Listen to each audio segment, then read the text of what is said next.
kolom chat ya untuk absen. Oke, selamat malam. Assalamualaikum warahmatullahi wabarakatuh.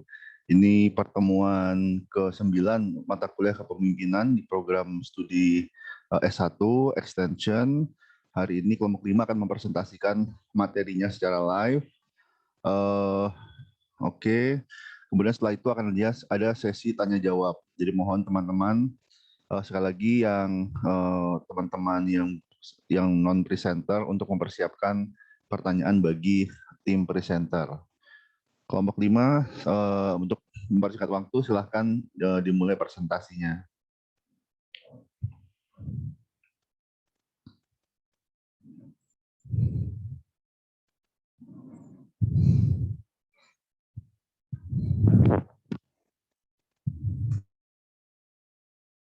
Kelompok 5. Izin Pak, sedang dipersiapkan Pak. Oke.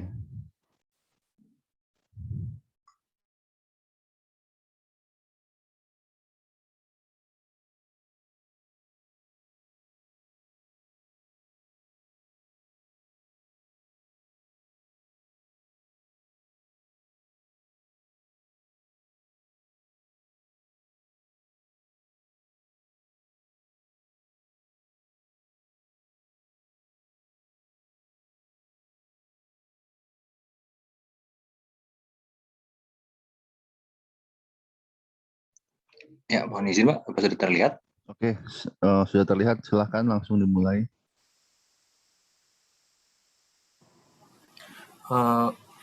Baik, mohon izin Bapak Imam dan rekan-rekan sekalian, perkenankanlah kami dari kelompok 5 pada pertemuan kali ini akan mempresentasikan hasil diskusi kami terkait chapter 11, chapter 10 di buku edisi 7 ya, terkait dengan groups, teams, and their leadership. Maaf, kelompok 5 bisa di slideshow. Pak.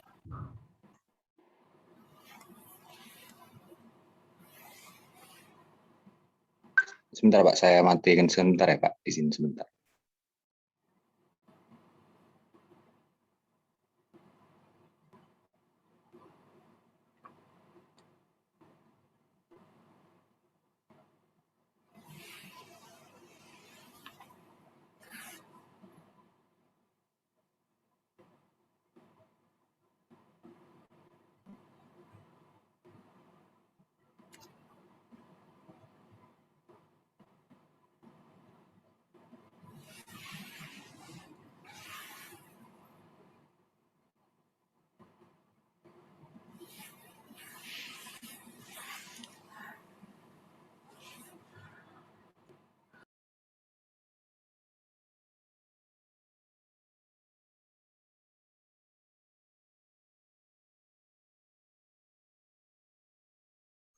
Oke, silakan.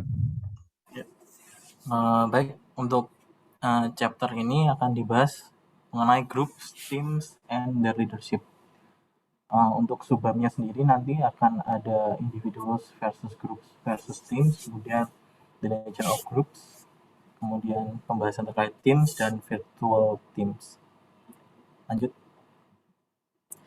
Pertama-tama akan kami perkenalkan anggota kelompok kami. Yang pertama Rifki Ahmad Naufal, kemudian saya Grafika Perdana dan Rehwel Batara.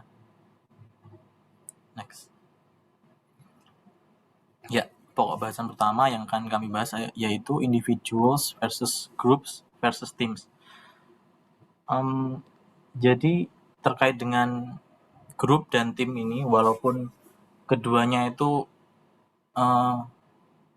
mungkin bagi masyarakat awam menganggapnya sama ya antara grup dan tim. Namun sebenarnya ada beberapa perbedaan di antara grup dan tim tersebut. Jadi di buku dibahas bahwa secara umum tim dan grup itu dapat dibedakan berdasarkan 4 hal. Yang pertama yaitu bahwa individu dalam anggota tim biasanya dapat mengidentifikasikan satu sama lain secara lebih baik dibandingkan individu dalam anggota grup. Jadi mungkin akan saya berikan sedikit ilustrasi ya, bahwa tim itu lebih seperti tim olahraga atau tim sepak bola gitu. Jadi di antara satu sama lain itu lebih mudah dalam membedakan karakteristik antara satu sama lainnya. Sementara dalam grup itu mungkin dalam dunia nyata seperti grup afiliasi perusahaan, mungkin SkyTeam seperti itu, di antara satu sama lain kan lebih lebih cenderung sulit untuk dibedakan karena memiliki fungsi yang sama. Sementara di dalam anggota tim biasanya di dalam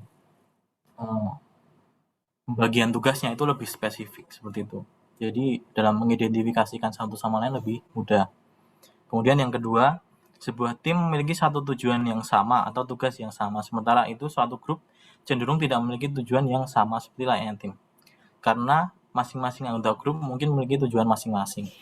Ya, jadi untuk tim sendiri itu nanti untuk orientasinya itu lebih kepada satu goal ya yang akan dicapai secara bersama. Namun dalam satu grup itu walaupun memang ada tujuan yang hendak dicapai secara kolektif, namun masing-masing anggota dari grup itu bisa saja memiliki tujuan masing-masing atau agenda masing-masing gitu. Kemudian yang ketiga, saling ketergantungan antar tugas dan fungsi sangat signifikan di dalam sebuah tim. Sementara dalam sebuah grup tidak demikian. Jadi terkait dengan apa yang harus dikerjakan oleh masing-masing anggota dalam satu tim itu sangat terkait ya. Jadi seperti saya ilustrasikan tadi, sebuah tim sepak bola itu ada penjaga gawang, ada pemain yang bermain untuk menyerang seperti itu.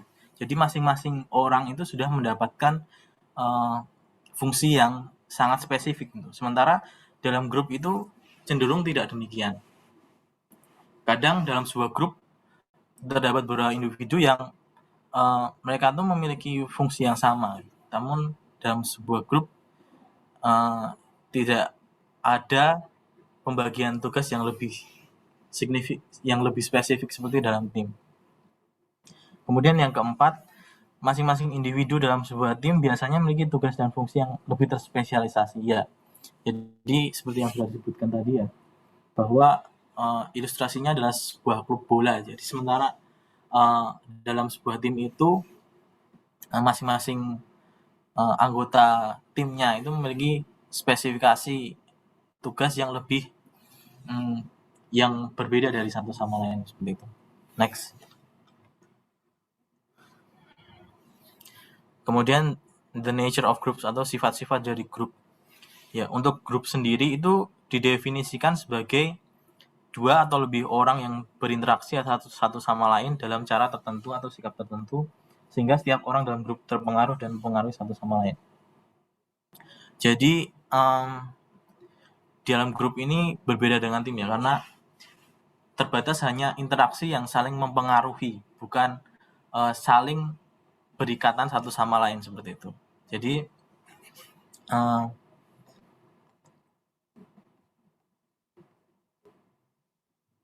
kadang interaksinya itu tidak ada keterkaitan satu sama tidak ada dalam satu fungsi dengan yang lainnya atau satu tugas dengan yang lain itu tidak saling berkaitan, namun saling mempengaruhi seperti itu.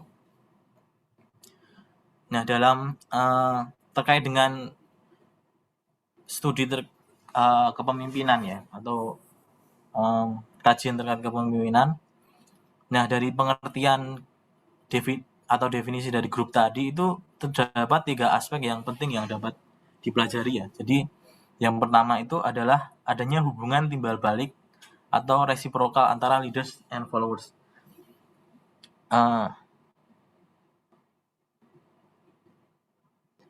Jadi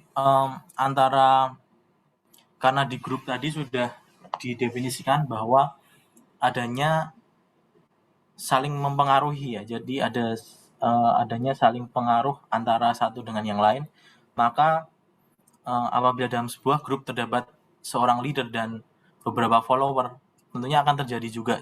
Jadi adanya hubungan timbal balik, tidak hanya satu arah. Pemimpin mempengaruhi anak buahnya atau memberikan tugas kepada anak buahnya. Nah, dalam grup itu tidak ada interaksi seperti itu, namun interaksinya timbal balik, tidak satu arah. Kemudian kedua, anggota grup saling mempengaruhi satu sama lain.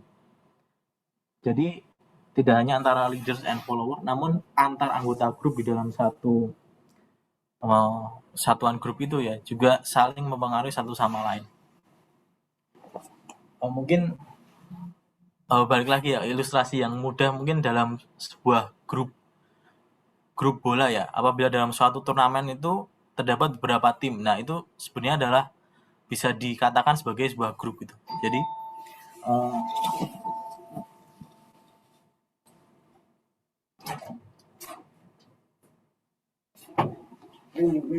Jadi satu sama lain itu saling mempengaruhi. Apabila yang satu mengalahkan yang tim yang lain, itu tentunya akan berpengaruh pada level prestasi seperti itu.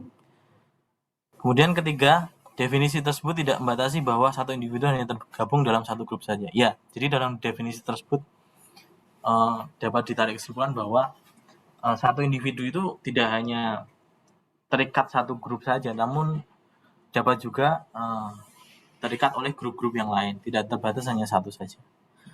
Next.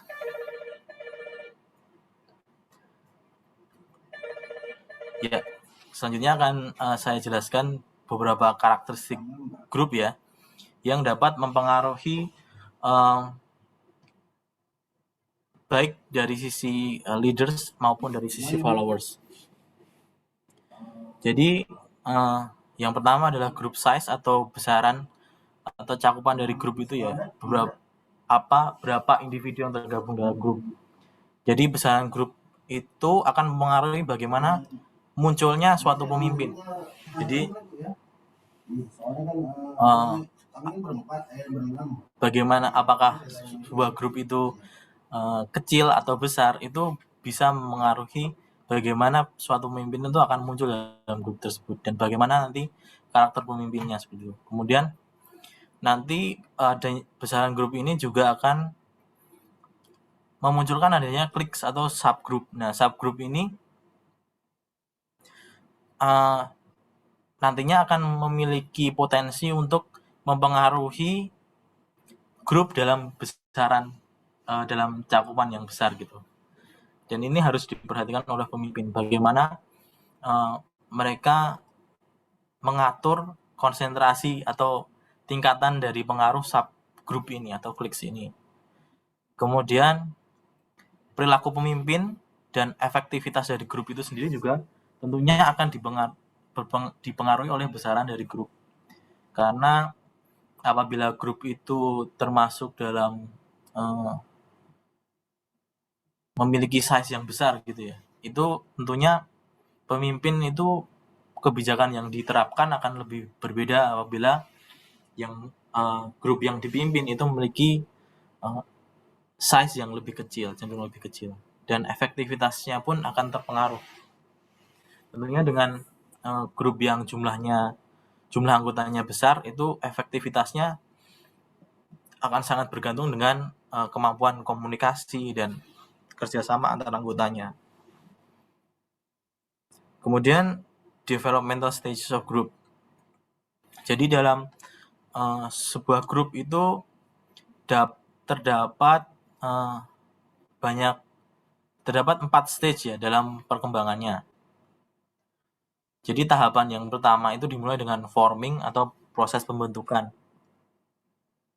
Jadi dalam forming ini itu lebih kepada bagaimana antar anggota itu saling berdiskusi, kemudian membangun kepercayaan antara satu sama lain seperti itu. Kemudian dalam tahap storming itu nanti akan, setelah dalam tahap forming itu nanti akan ada diskusi lebih lanjut di tahap storming yang kemungkinan akan memunculkan konflik. Nah, di sini harus ada peran dari leader dalam tahap storming ini. Bagaimana memanage adanya konflik yang akan terjadi.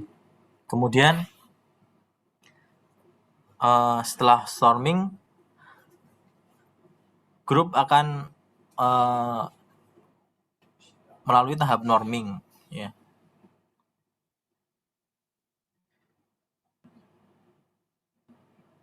Kemudian setelah tahap norming itu terakhir pada tahap performing, di mana grup ini sudah terbentuk dan siap untuk melaksanakan tugas atau fungsi yang semestinya, gitu, yang sudah ditetapkan.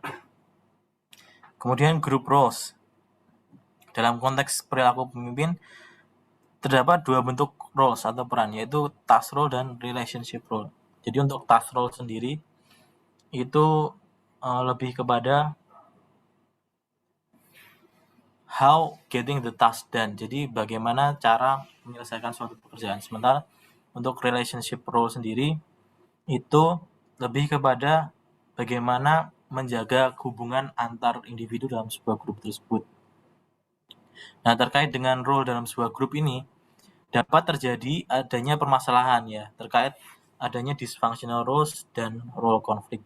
Nah, untuk dysfunctional role sendiri itu adalah ketika perilaku salah satu individu dalam grup tersebut itu bertentangan, ya, dengan nilai ataupun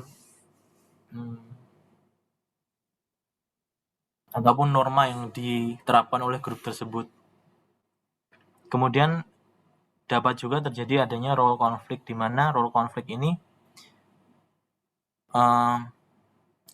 nanti adanya miskomunikasi, ya, lebih kepada miskomunikasi yang terjadi di dalam suatu grup tersebut. Ini harus mampu di manage juga oleh seorang pemimpin. Kemudian group norms. Group norms ini adalah aturan main yang bersifat non formal yang digunakan untuk mengatur sebuah grup. Jadi ini lebih kepada norma yang dibawa atau nilai-nilai yang dianut oleh grup tersebut, ya. Jadi pemimpin juga harus mengetahui bagaimana normanya yang berlaku dalam grup tersebut. Dan bagaimana apabila pemimpin tersebut baru masuk ke dalam sebuah grup, menyesuaikan diri ataupun menginspirasi anggotanya untuk dapat berperilaku sesuai dengan norma yang ada. Kemudian group cohesion. Group cohesion sendiri yaitu terkait dengan kohesi atau kepaduan, adalah hal yang mempersatukan sebuah grup dan motivasi anggota grup untuk tetap setia dan aktif di dalam grup tersebut. Jadi dalam sebuah grup tentunya diperlukan suatu kohesi sehingga segala sesuatunya berjalan secara beriringan, ya, dan terjalin komunikasi yang baik antar anggota grup. Nah, dalam sebuah grup yang kohesif ini dapat pula terjadi fenomena yang ataupun permasalahan, ya, terkait dengan fenomena groupthink dan oleism. Jadi untuk groupthink sendiri itu adalah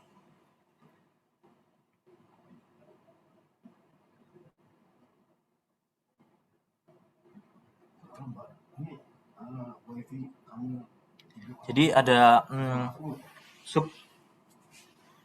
dalam sebuah grup itu dapat terjadi adanya pemikiran-pemikiran yang munculnya dari subgrup, gitu. Kemudian terkait dengan oleism,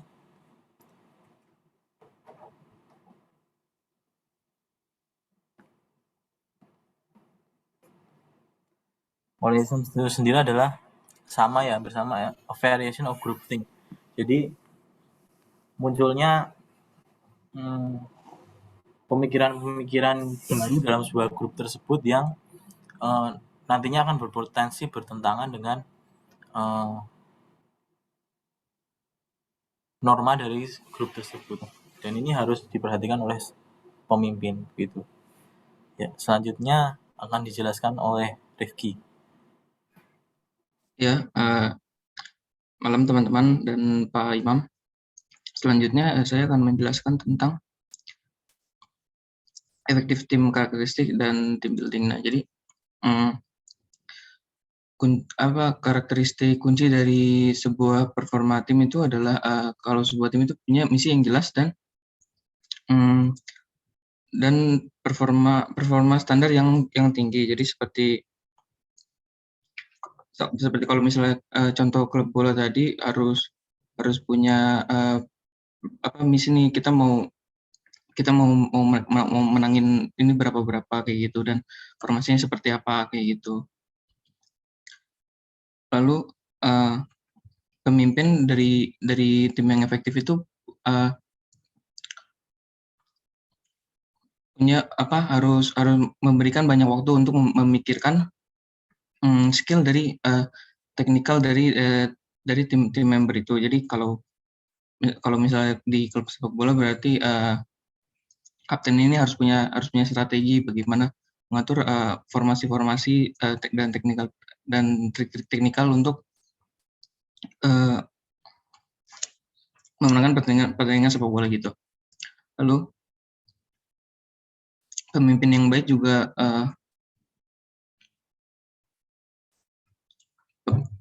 perlu mengamankan sumber daya dan alat-alat yang dibutuhkan untuk timnya untuk mendapatkan efektivitas tim. Lalu punya planning dan dan punya rencana dan yang terorganisir untuk menggunakan sumber dayanya itu. Lalu harus memiliki komunikasi yang tinggi untuk meminimalisir konflik antar individu dari masing-masing anggota timnya.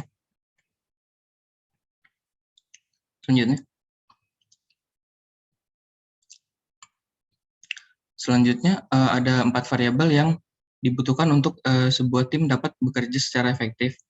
Yang pertama adalah task structure, yaitu seperti mengetahui bagaimana seperti mengetahui apa saja tugas tim yang ada di depan, lalu apakah ada alasan yang ambigu dan konsisten dengan misi timnya, lalu apakah tim sudah memiliki pekerjaan yang berarti dan anggotanya mengerti tentang pekerjaan itu, dan bagaimana cara memprosesnya dan mengetahui hasilnya gitu. Lalu group boundaries itu batasan-batasan seperti mengetahui apakah di tim ini ada kekurangan anggota atau terlalu lebih banyak anggota, dan apakah anggotanya sudah punya pengetahuan dan skill yang dibutuhkan untuk kerjanya. Lalu mengetahui perbedaan yang ada di dalam tim dan batasan perbedaannya. Lalu ada norms atau norma-norma. Nah, untuk norma ini dapat diketahui dengan 3 jalan, yaitu melihat dari mengimpor dari yang ada di organisasi yang di luar timnya, lalu dimasukkan kepada timnya. Lalu bisa juga norma-norma yang diciptakan oleh leadernya dan yang bisa dikembangkan dari situasi yang ada. Lalu ada otoritas atau authority. Nah, ini yang penting untuk diketahui, apakah pemimpin sudah punya sudah punya otoritas yang fleksibel daripada yang saklek gitu atau tertulis. Lalu apakah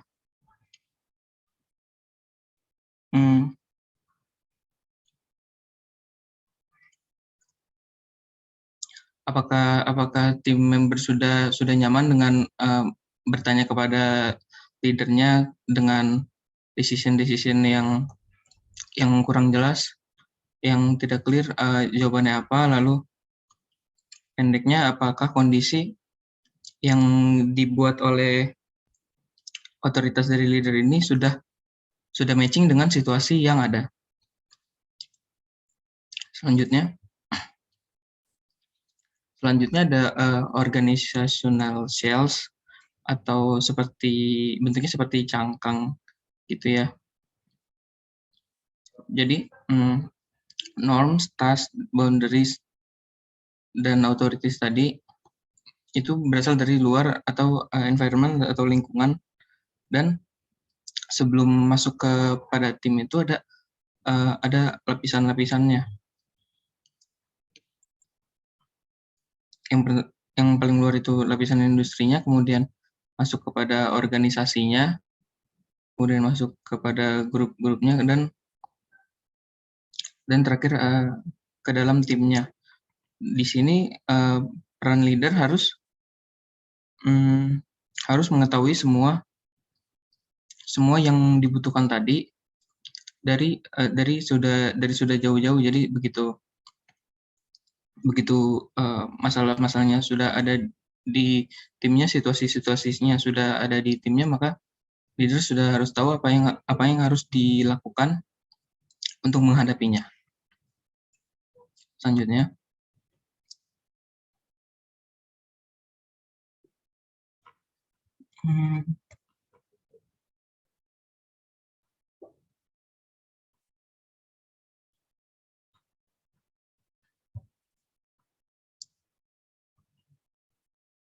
nah, dari tim leadership model ini atau TLM ada beberapa stage yang dibagi 3 menjadi input, proses, dan output.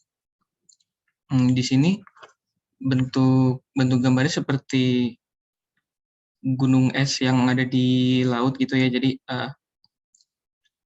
input itu terdiri dari karakter-karakter individualnya yang tidak terlihat dari luar gitu, dan faktor-faktor tim, dan sistem organisasinya. Kemudian proses itu ada, jadi dia di bawah lautnya gitu, tidak terlihat dari atas. Lalu ada prosesnya itu, dan prosesnya itu terdiri dari ukuran-ukuran dan dinamika grup. Lalu outputnya itu yang terlihat dari luar, seperti hasilnya apa yang sudah dihasilkan oleh tim ini gitu, pencapaiannya atau kegagalannya seperti itu. Nah, kemudian model ini adalah mekanisme untuk mengidentifikasi apa yang dibutuhkan tim untuk menjadi efektif, dan menunjuk pemimpin untuk menghadapi rintangan-rintangan, dan membuat timnya menjadi lebih efektif daripada yang sudah ada.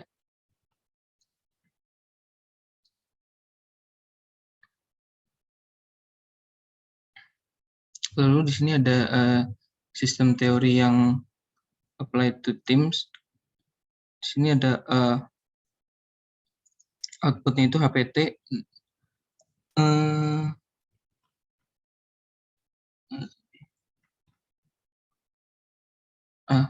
HPT ini adalah tujuan-tujuan dari apa yang ingin dicapai oleh tim, seperti kepuasan individu-individunya, lalu masa depan dari timnya yang dapat di-improve, lalu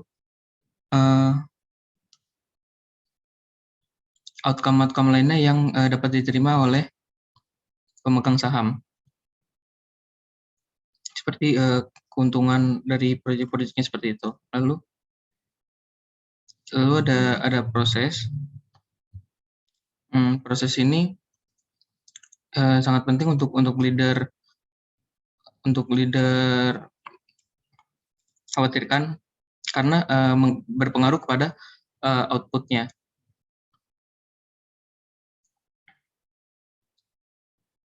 Nah, di proses ini ada banyak juga eh, bagian-bagiannya. Itu ada effort atau usaha yang sudah dilakukan oleh timnya, lalu kemampuan dan pengetahuan yang dimiliki oleh tim untuk menghadapi situasi, lalu strategi yang dimiliki oleh menghadapi situasinya, dan dinamika dari grupnya. Lalu inputnya itu untuk yang perlu dimiliki sebelum proses dilakukan ada mengetahui karakter individualnya dan mengetahui faktor-faktor apa yang dapat mempengaruhi tim, lalu sistem organisasi yang sudah dimiliki di dalam grupnya.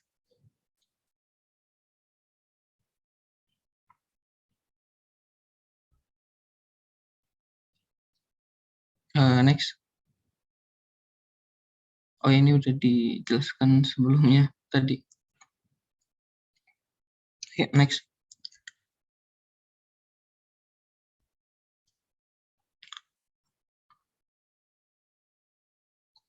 Nah, jadi persepsi model yang harus dimiliki pemimpin adalah tim itu harus dibuat seperti kita membuat rumah atau membuat mobil, di mana kita harus memiliki konsepnya terlebih dahulu, seperti ingin rumahnya konsepnya seperti apa, apakah minimalis atau apakah futuristik, dan jika membuat mobil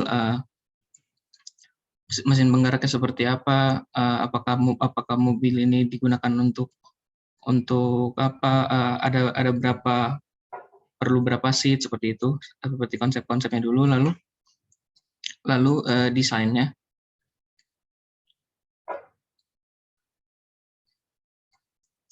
Dan desain ini juga bisa dibuat sesuai kebutuhan, ya, sesuai yang diinginkan. Jadi leader juga harus tahu seperti apa ingin membuat desainnya yang cocok untuk situasi yang dihadapi.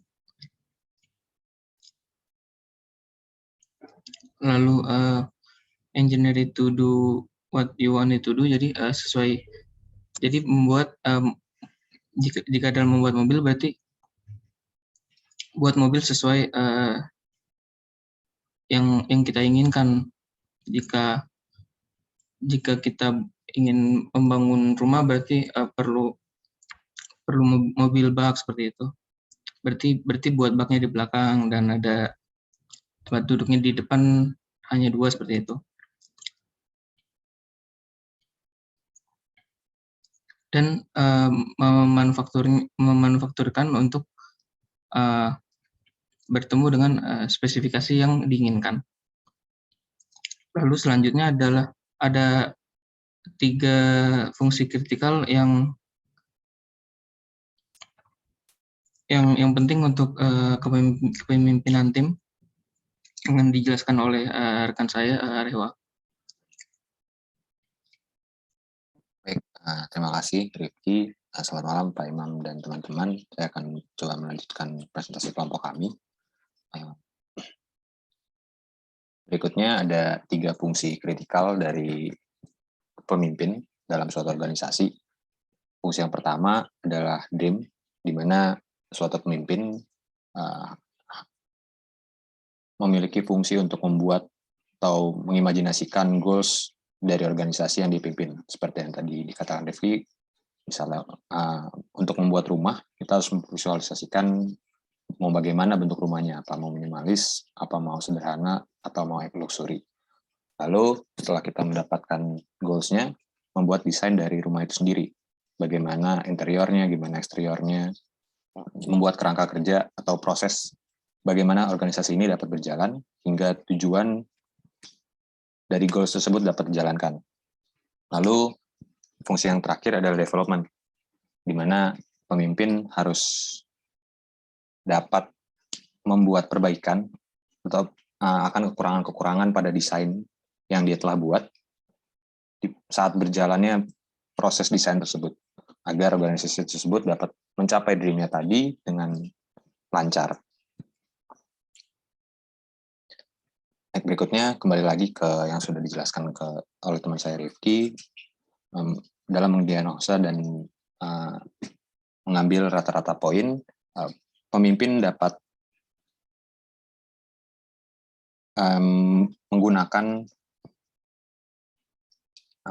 leadership model, team leadership model atau TLM, di mana tahapan proses TLM ini terdiri dari faktor individu, faktor organisasi, dan dinamika tim. Sehingga seorang pemimpin dapat melakukan penyesuaian akan cara atau aturan yang digunakan organisasi dalam berjalan sesuai dengan masing-masing tahapan. Seperti contoh, HPT adalah High Performance Teams. Maaf, kami belum cantumkan penjelasan tentang HPT. Jadi HPT adalah High Performance Teams, di mana HPT itu dapat dikatakan sebagai dreams dari suatu organisasi. Tujuan bagaimana membuat organisasi yang berjalan dengan lancar. Pada poin 1, tujuan dari suatu organisasi ini digambarkan sebagai effort atau dorongan kerja, keinginan kerja anggota-anggota dari organisasi tersebut. Nah, diturunkan ke bawah, pertanyaannya adalah bagaimana cara memotivasi dan menstimulasi keinginan anggotanya untuk semakin giat bekerja. Di breakdown lagi ke bawahnya, agar semakin semangat, tim itu akan, salah satu caranya adalah dengan menyesuaikan pekerjaan-pekerjaan masing-masing anggota tim tersebut. Dalam mengerjakannya, untuk mendorong semangat tadi lagi, dapat dilakukan dengan cara memberikan hadiah atau privilege tertentu bagi suatu anggota yang menyelesaikan tugas-tugasnya dengan baik tersebut. Yang kedua, ada prosesnya mirip. Yang kedua contohnya adalah untuk pengetahuan dan skill dari anggotanya. Fokusnya adalah skill tadi, atau kemampuan dari suatu anggota. Di breakdown lagi ke bawah, bagaimana komposisi tim ini sebenarnya. Seperti tadi, perumpamaan bola, satu tim bola yang bekerja dengan baik, kemampuan ataupun skill seorang penyerang dan kiper atau penjaga gawang pasti sangat berbeda. Jadi sehingga skill-nya pun yang dilatih akan berbeda. Cara untuk melatih skill itu adalah dengan melakukan pengajaran pada anggota tersebut. Lalu yang ketiga ada strategi. Ini bagaimana berfokus pada bagaimana suatu organisasi itu melakukan pekerjaannya. Di breakdown ke bawah terdapat nilai dari pekerjaan itu sendiri. Lalu dalam melakukan pekerjaan itu, dalam melakukan pekerjaan itu, bagaimana aturan yang digunakan atau diberjalankan. Lalu di bawahnya lagi, bagaimana masing-masing anggota berbagi informasi terkait proses kerja dari organisasi tersebut. Lalu ada juga contoh berfokus pada dinamika grup, dinamika kelompok, dinamika organisasi, di mana dinamika organisasi ini sangat dipengaruhi oleh perilaku atau sikap-sikap masing-masing anggotanya. Masing-masing sikap-sikap atau perilaku anggota dipengaruhi oleh aturan yang mengelilingi anggota tersebut. Peraturan itu dipengaruhi oleh tujuan untuk mengontrol apa aturan itu diadakan. Jadi kurang lebih seorang pemimpin dapat menggunakan leadership model ini untuk menyesuaikan perencanaan pekerjaan organisasinya. Lalu berikutnya ada concluding thoughts about the team leadership model. Jadi apa yang seharusnya menjadi fokus model kepemimpinan tim? Seperti yang tadi dijelaskan juga oleh teman saya Rifki, terdapat 3 faktor utama.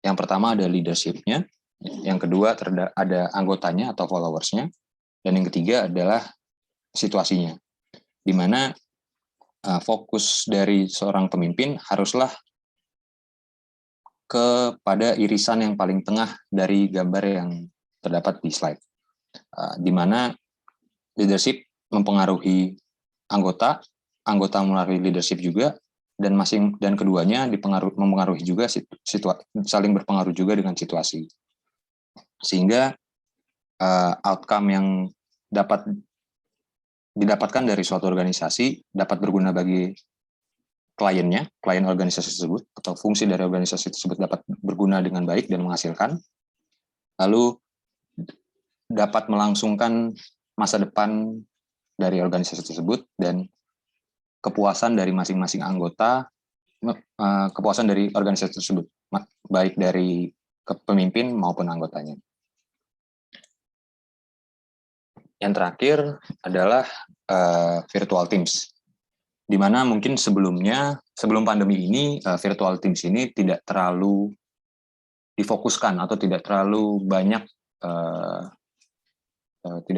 development-nya, diperbaruinya. Tapi semenjak pandemi ini, penggunaan cara kerja virtual teams ini sangat berkembang, di mana kebutuhan untuk tetap bekerja namun tidak bisa langsung bertatap muka masih dibutuhkan, dan kemajuan teknologi yang menunjang hal itu semakin diperhatikan. Virtual team ini dikenal juga sebagai Geographical Dispersed Team atau GDT, di mana merupakan sekelumpulan orang yang memiliki tujuan yang sama, bergabung untuk bekerjasama untuk menyelesaikan pekerjaan yang sama, namun dari berbagai wilayah yang berbeda. Jadi tidak harus bersatu di suatu titik atau kantor atau tempat tertentu. Nah, dari virtual team ini, yang dapat menjadi fokus bagi pemimpin adalah bagaimana melatih integrasi kelompok dalam virtual team.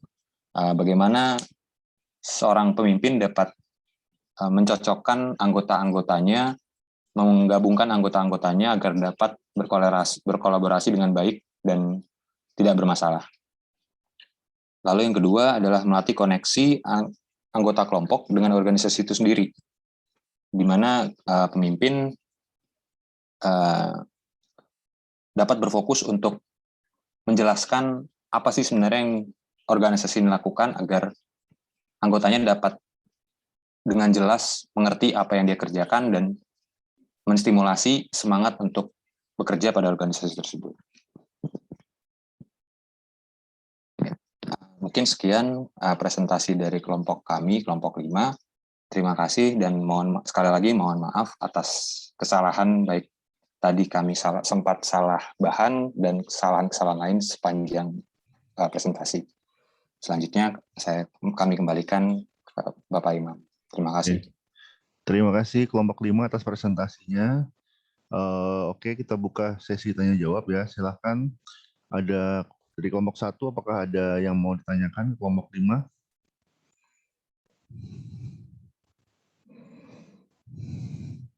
Izin bertanya, Pak, untuk kelompok 1. Nah, kalau tadi dari penjelasannya sih yang saya tangkap sebenarnya kalau tim itu lebih kinerjanya itu lebih terstruktur karena mungkin level dari kemampuan masing-masing anggota tim itu kan sama gitu, bisa dikatakan sama atau selevel lah. Nah, jadi kalau misalnya begitu, apakah sebenarnya konsep dari tim ini sebenarnya lebih baik dalam hal menangani penumpukan workload atau beban kerja pada misalnya satu anggota atau 2 anggota saja di dalam tim atau grup tersebut. Nah, kalau begitu, kalau memang benar pernyataan tersebut, kira-kira bisa kasih kita mengubah grup tersebut menjadi sebuah tim gitu, supaya capaiannya itu bisa maksimal juga dan menghindari tadi yang penumpukan workload pada satu anggota saja. Terima kasih kelompok 5. Oke, kelompok 5 sudah bisa ditangkap, dipahami pertanyaannya? Sudah, Pak. Oke. Kita tampung dulu. Kelompok 2 ada pertanyaan? Izin bertanya untuk kelompok 5. Saya Revita dari kelompok 2 ingin bertanya. Ini kan di gambar terkait dengan TLM ya. Ini ada 3 input gitu ya, individual karakteristik, team factors, dan juga organizational system. Menurut kelompok kalian, dari 3 ini, mana menjadi prioritas seorang pemimpin gitu? Karena kan kadang individual karakteristik suka lebih menonjol atau dari organizational system atau seperti aturan yang ada gitu. Jadi kalau dalam mengambil keputusan, kira-kira pemimpin itu lebih condong kemana? Terima kasih banyak. Oke, kelompok 2. Kelompok 3 silahkan. Ya, izin bertanya, Pak Imam dan teman-teman, izin bertanya terkait development stage of groups. Nah, itu bagaimana, kan tadi sudah dijelaskan oleh Grafika, ada beberapa tahap ya. Bagaimana apabila saat pembentukan grup itu terhenti di satu tahapan, misalnya di tahap storming itu, karena adanya ego dari anggota kelompok yang tidak mau mengikuti aturan pimpinan atau pimpinan yang kurang kompeten dalam membentuk timnya atau grupnya itu. Dan apakah solusi terbaik yang dapat memungkinkan agar dapat menemukan solusi, agar dapat menyelesaikan masalah tersebut, apakah memungkinkan untuk mengganti anggota tim atau bagaimana? Terima kasih. Oke, terima kasih kelompok 3. Mungkin terakhir kelompok 4, silahkan.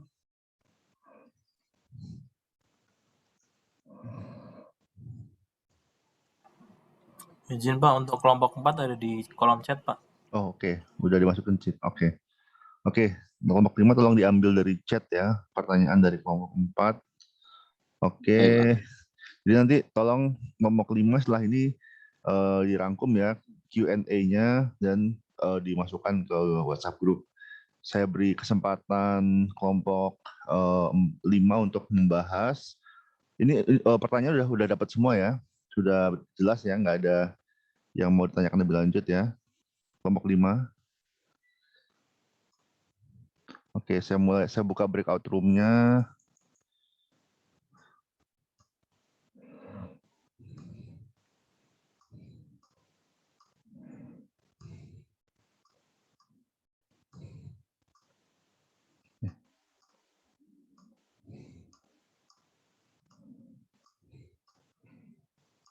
Oke, silakan kelompok 5 bergabung ke breakout room. Kelompok yang lain kalau mau stay di main room silahkan. Kalau mau bergabung ke breakout room juga silahkan.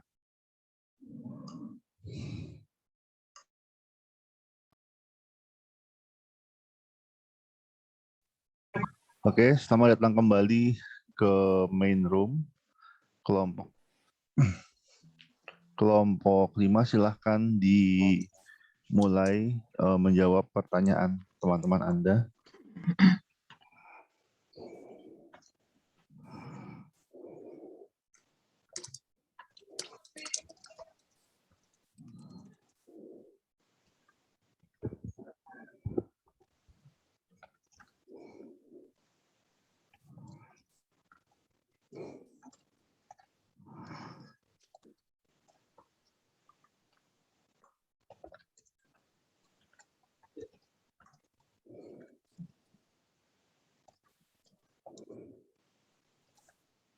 Izin, Pak, menjawab silakan. pertanyaan dari Nazira, Pak.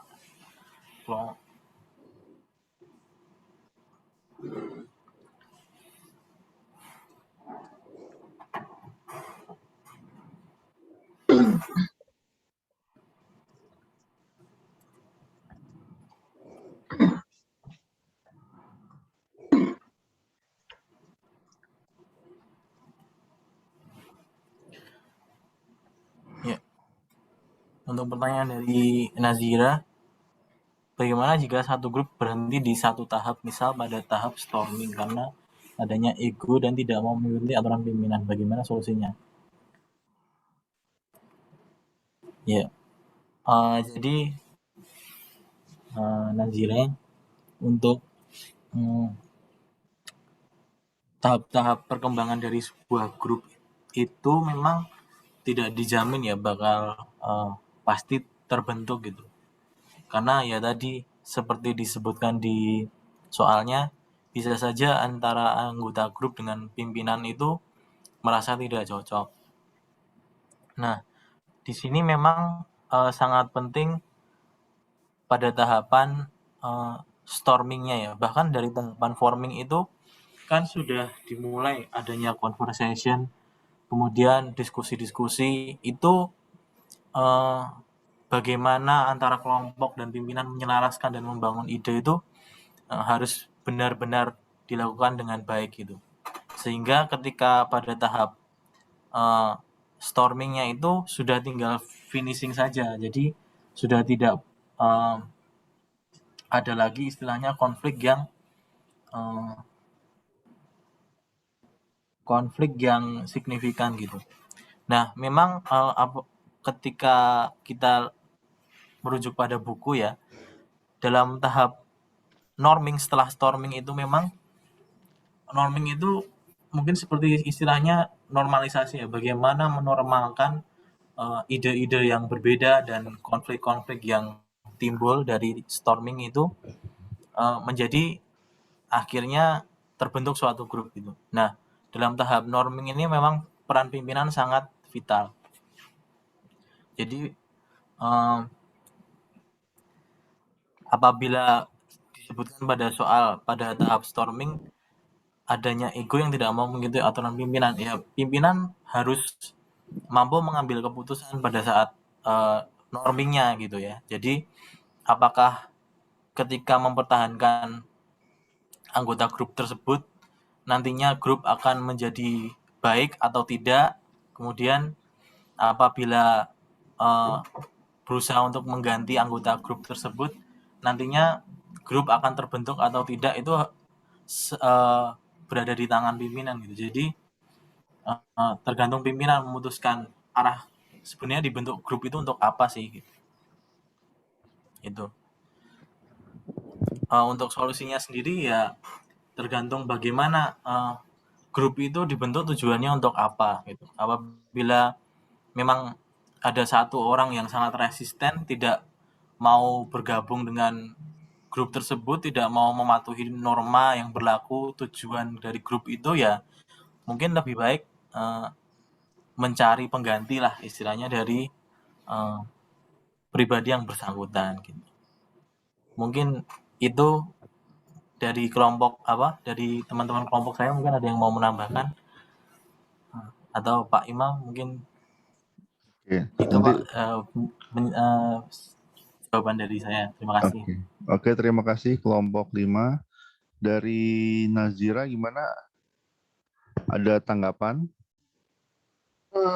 Ya sudah cukup Pak, berarti solusinya tadi kalau memang nggak cocok ya antar kepribadinya itu mengganti anggota gitu ya Pak, kalau dari teman-teman kelompok 5. Mungkin kalau saya sih sudah cukup sih Pak jawabannya. Terima Oke, ini kasih. tanggapan dari saya nanti di akhir sesi tanya jawab saja. Jadi dikumpulkan dulu jawabannya, nanti saya tutup dengan tanggapan dari saya. Oke, silakan dijawab pertanyaan selanjutnya. Izin coba menjawab pertanyaan dari Revita ya. Jadi yang untuk menjadi prioritas dalam TLM, menurut kami yang menjadi prioritas dalam TLM adalah proses ya, karena untuk memasukkan input, contohnya tadi seperti individual characteristics ini, sifat dan preferensi dari tim member, lalu tim factor, faktor-faktor eksternal yang dihadapi, misalnya yang biasa juga dirasakan oleh tim member juga, lalu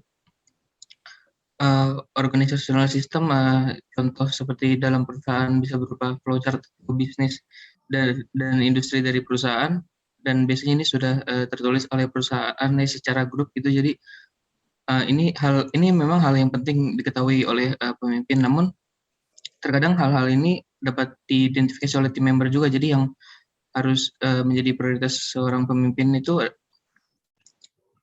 adalah proses, sedangkan mengelola proses itu dengan apa yang terjadi dan apa yang harus dilakukan terhadap masalah yang dihadapi itu sangat dibutuhkan pengambilan keputusan dari seorang leader atau pemimpin. Maka hal dalam proses inilah yang perlu menjadi fokus atau prioritas dari leader atau pemimpin. Dan jika ada individu yang menonjol atau sangat aktif ini, pemimpin harus tahu batasan atau boundaries-nya seberapa menonjolnya individu ini, jangan sampai melanggar batasan atau boundaries tim member yang lain sehingga membuat tim member yang lain menjadi terlihat kurang aktif. Apakah sudah menjawab? Gimana kelompok apa tadi? Siapa penanyanya? Revita. Revita. Kelompok 2 ya? Belum sih, maksudnya yang tidak antara input sih, yang antara individual karakteristik, tim faktor, apa organizational system gitu. Maksudnya kalau dalam mengambil keputusan itu lebih condong dari antara 3 itu, kadang kan 3 itu kadang suka bertolak belakang ya, seperti itu.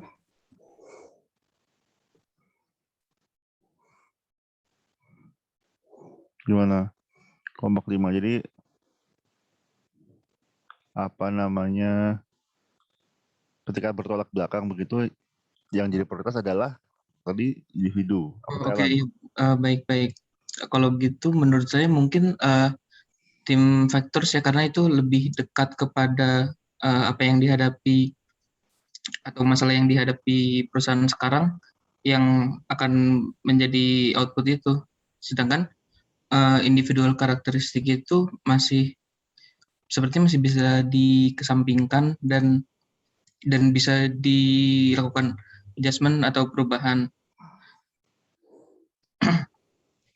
Sedangkan organizational systems itu mungkin tidak terlalu perlu untuk menjadi prioritas karena kita tinggal mengikuti saja seperti itu menurut saya.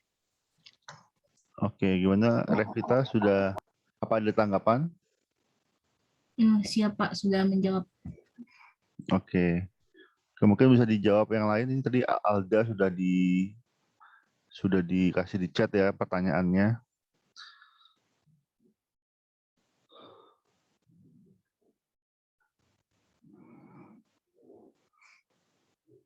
Silakan. Yang belum, yang pertanyaan Alda dan pertanyaan Ma'ruf. Ya, baik Pak. Mau menjawab pertanyaan dari Ma'ruf.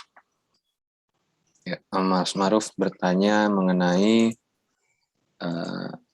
nature of groups. Jadi bagaimana cara pemimpin melakukan strategi dalam menjaga hubungan di tengah dinamisme anggota kelompok yang saling mempengaruhi.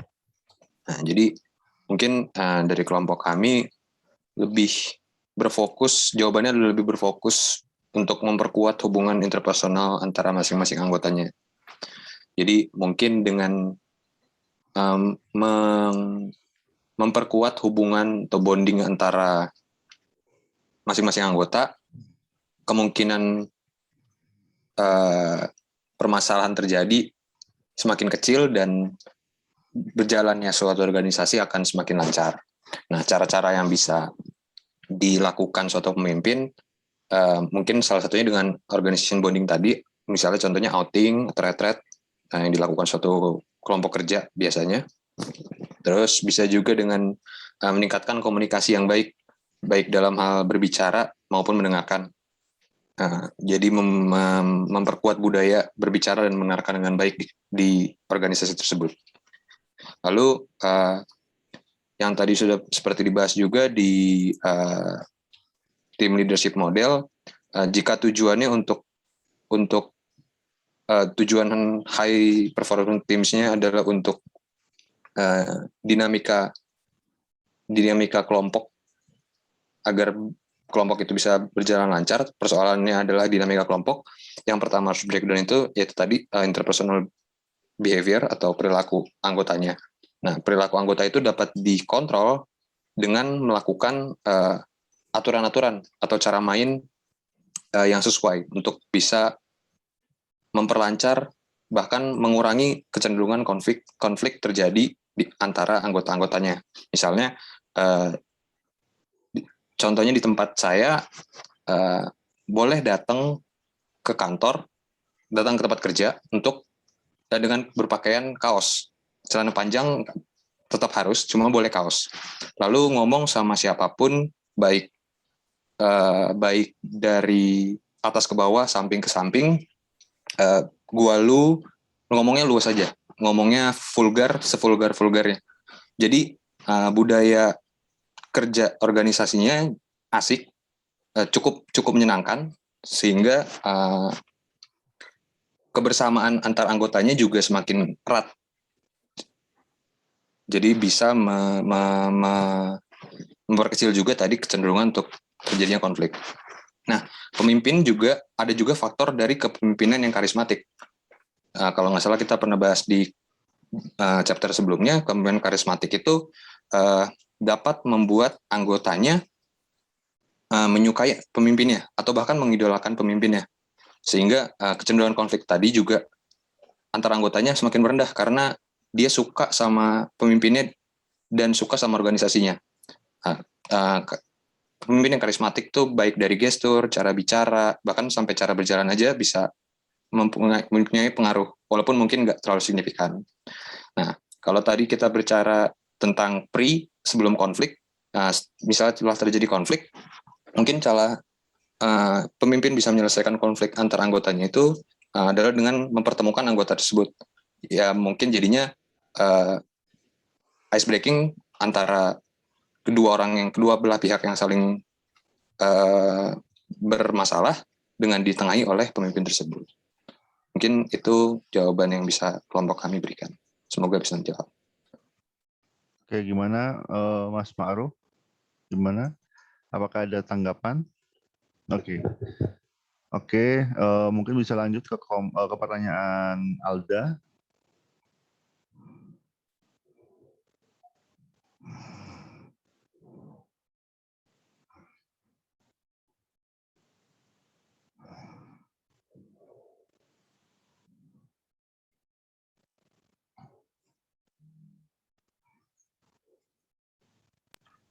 Iya, saya ingin coba jawab pertanyaannya Alda. Kalau ada yang perlu ditambahkan oleh kelompok mungkin boleh ditambahkan nanti ya. Bagaimana grup bisa menjadi sebuah tim itu mungkin kalau menurut saya jadi dipecah gitu ya, karena grup itu kan seperti kelompok ya, itu bisa mempunyai member atau individu yang banyak gitu ya, jadi lebih luas. Sedangkan tim itu anggotanya lebih sedikit, jadi inilah yang membuat tim lebih efektif daripada grup kan. Jadi bagaimana grup bisa menjadi sebuah tim, sepertinya sih dipecah ya menurut kami.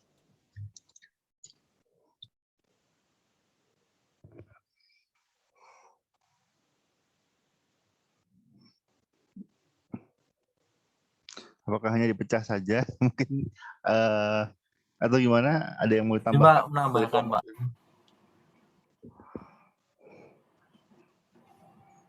Ya, silakan. Mungkin terkait dengan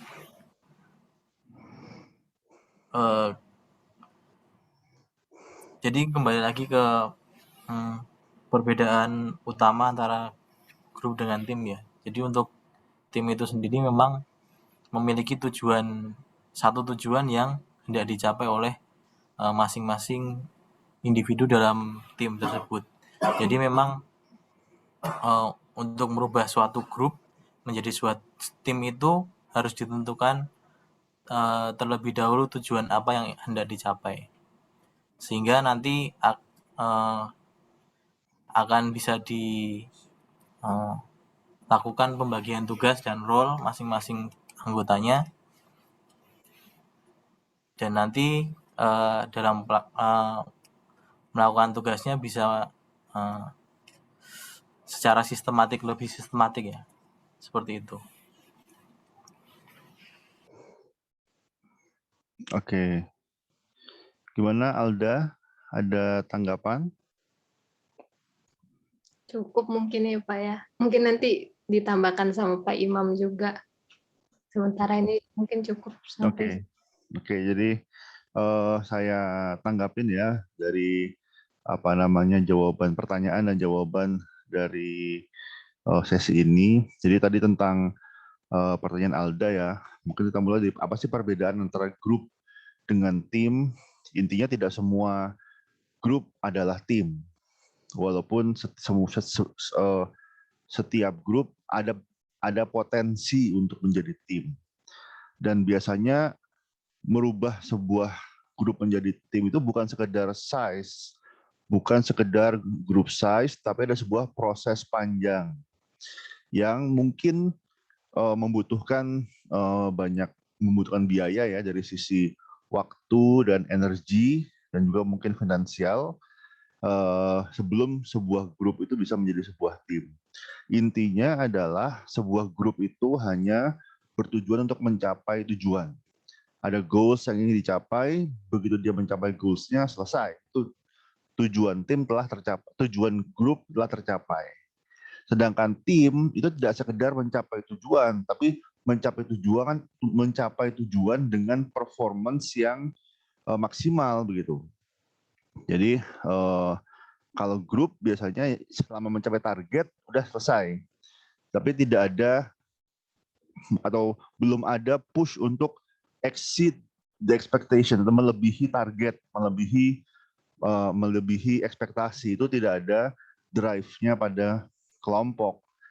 Tapi kalau pada tim, karena ada mungkin biasanya lebih prosesnya panjang, ada semacam competitiveness-nya, maka untuk sebuah tim tidak cukup hanya mencapai tujuan, tidak cukup hanya menjalankan tugasnya, tapi menjalankan tugasnya dengan performance yang semaksimal mungkin. Dan perbedaan kedua adalah pada kelompok seringkali performance kelompok itu adalah sum of the member, jadi jumlah dari kelompoknya. Jadi misalnya ada 5 orang, jika masing-masing orang potensinya 100, maka potensi kelompok tersebut adalah 500, 5 kali 100. Itu kelompok. Tapi pada tim itu ada sinergi.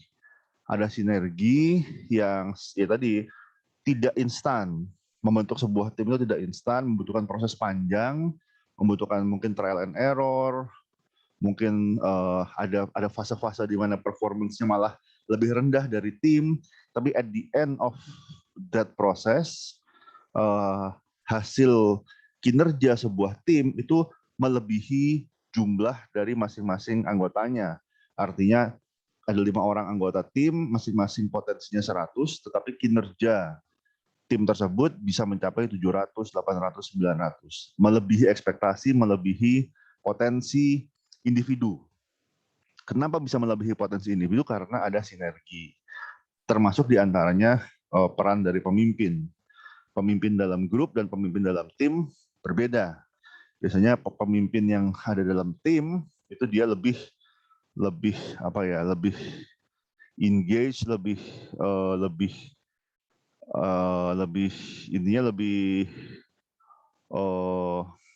interaktif lah dalam tanda kutip ya, dibandingkan pemimpin dalam grup. Pemimpin dalam grup bisa jadi hanya bagi tugas, setelah itu setelah selesai memastikan tugas yang dibagi-bagi terlaksana. Sedangkan dalam tim nggak bisa bagi-bagi tugas. Dalam tim bersinergi, semua orang saling berhubungan kinerjanya.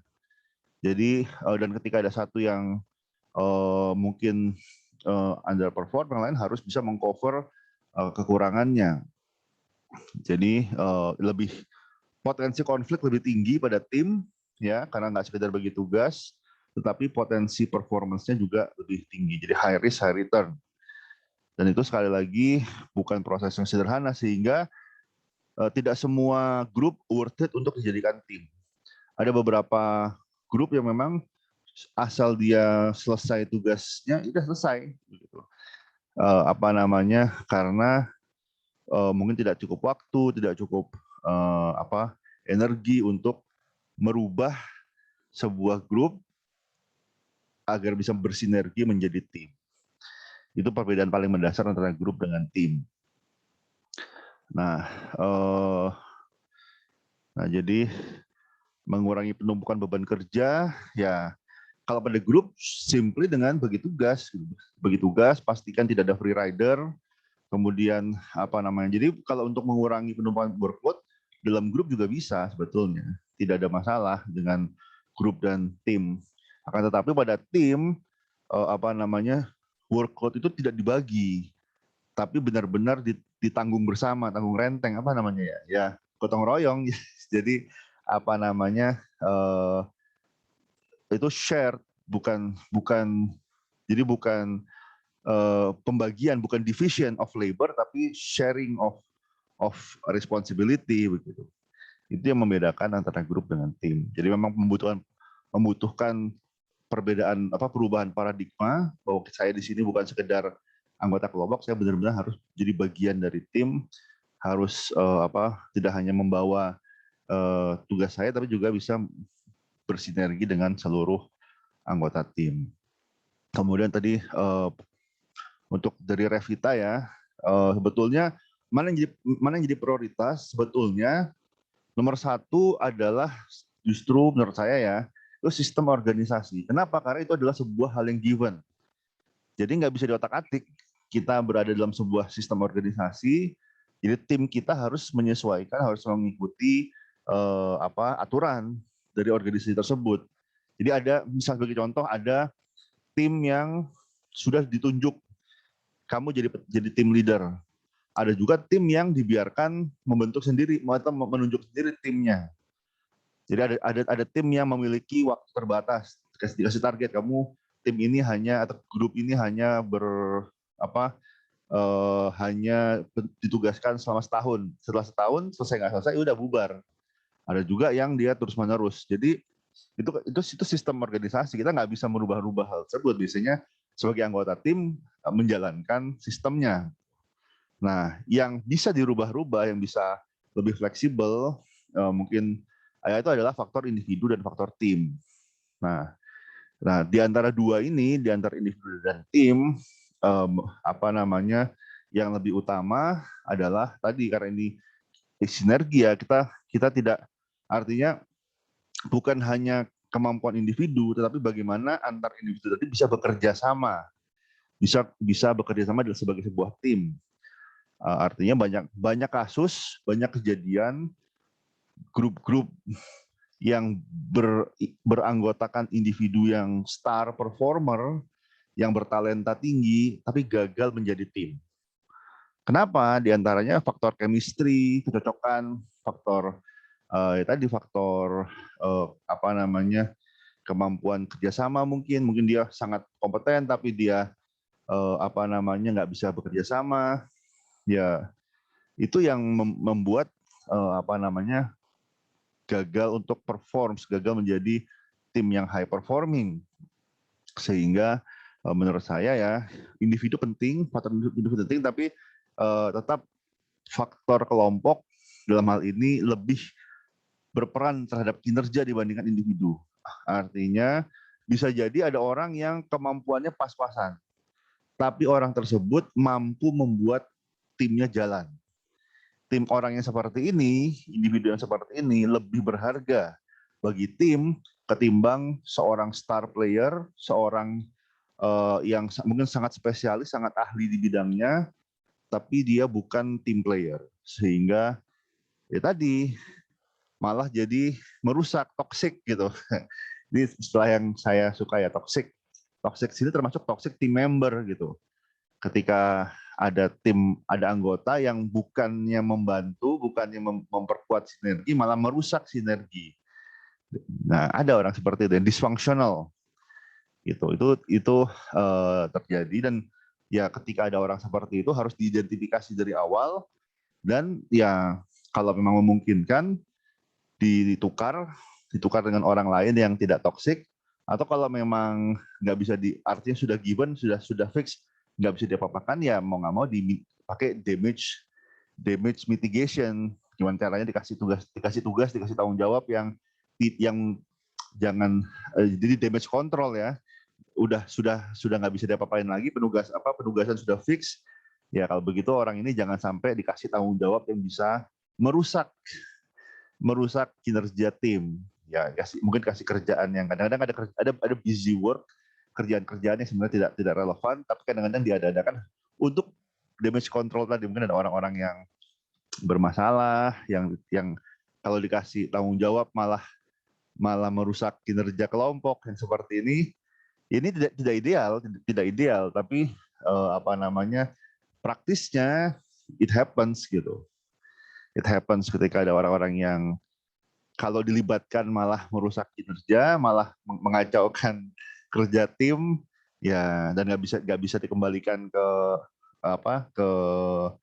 organisasi yang lebih besar. Ya udah, dikasih kerjaan yang mungkin sifatnya untuk meminimalisir damage yang bisa terjadi. Ini juga terkait dengan pertanyaan kelompok 4 ya. Jadi seringkali ya tadi kadang-kadang yang pertama kadang-kadang leader itu tidak ditunjuk, kadang-kadang leader itu emerge, dan tadi salah satu skill seorang leader yang penting adalah mengenali orang-orang yang toksik tadi dan bisa memitigasi begitu, agar jangan sampai menimbulkan damage pada orang-orang yang mungkin mau perform, kemudian tapi gara-gara toxic people jadi malah underperform. Oke. Kemudian dari yang ketiga ya, dari Ira. Jadi ya, proses pembentukan grup itu tidak linear. Bisa bolak-balik, bisa muter-muter, bahkan bisa ada tahapan adjourning, bisa bubar. Jadi itu memang di literatur ada yang menambahkan adjourning, ada yang tidak ada adjourning, tapi intinya dimungkinkan sebuah tim itu bubar. Ya alamiah aja gitu. Dari forming, storming, norming, performing, kalau udah ya bubar, adjourning, selesai. Nah, bubar ini ya bisa jadi dia memang tugasnya sudah selesai, atau memang dia tidak bisa menyelesaikan tugas, sehingga dibubarkan saja gitu. Nah, termasuk juga sebetulnya ketika ada pergantian anggota.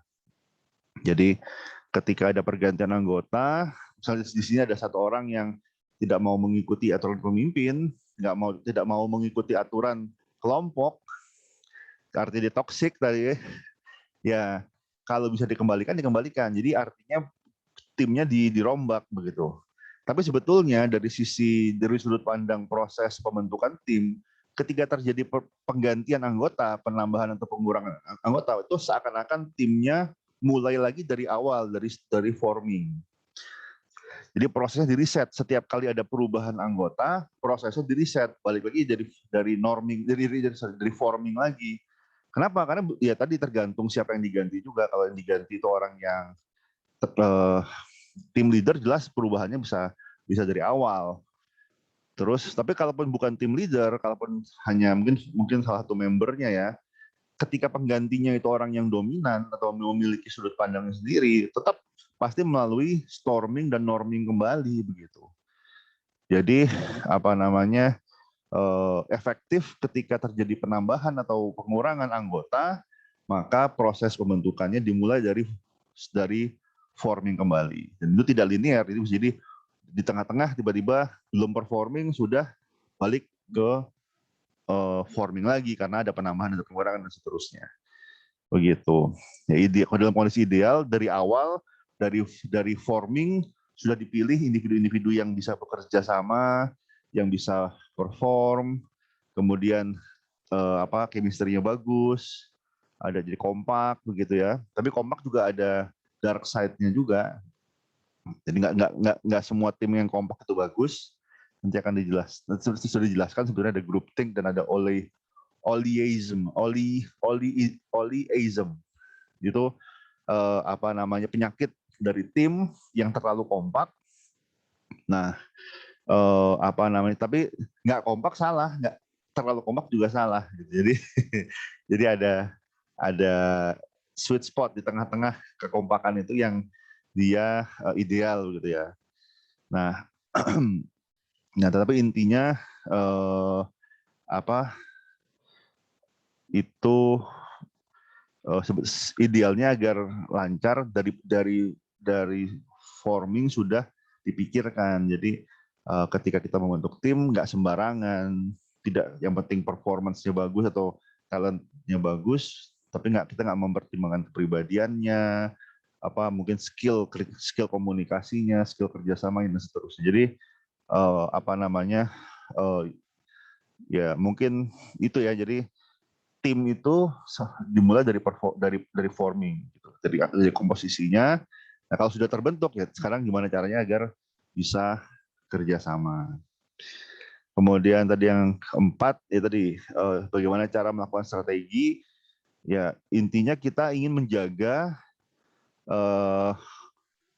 tim kita pada optimal condition. Optimal condition di sini yang pertama adalah memang norma yang high performance begitu.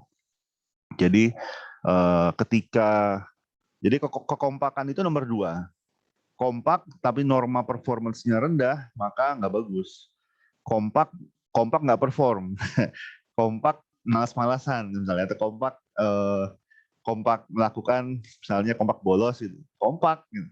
Tapi kompaknya tidak perform. Jadi norma performance-nya dulu. Ketika norma performance sudah established, barulah kita kembangkan kekompakannya. Jadi tadi ada 2 penyakit ya ketika kompak tapi normanya tidak dibentuk dengan baik. Yang pertama adalah groupthink. Groupthink itu mementingkan konsensus. Jadi ada orang yang saya tahu ini ada yang salah.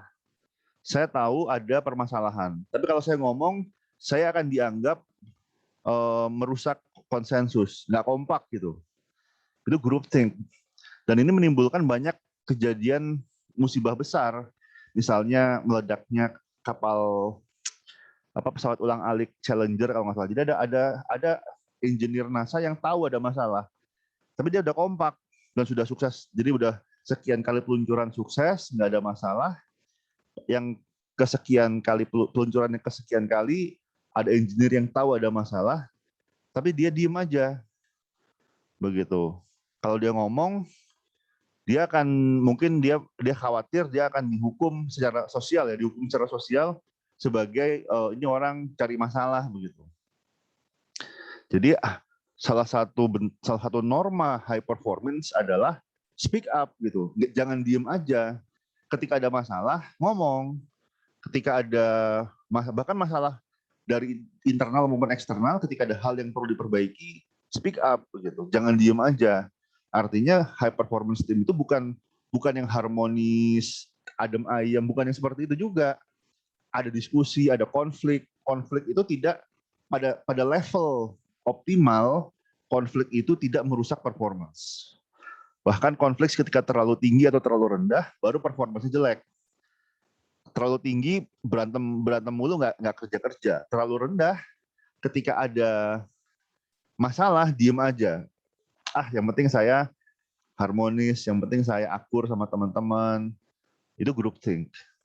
Kemudian Oleism itu agak ekstrim ya. Jadi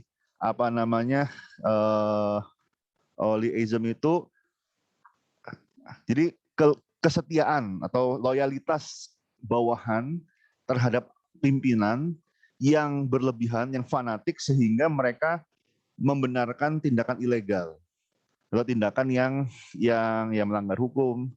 Jadi ya termasuk diantaranya berbohong, kemudian memanipulasi data untuk menyenangkan atasan.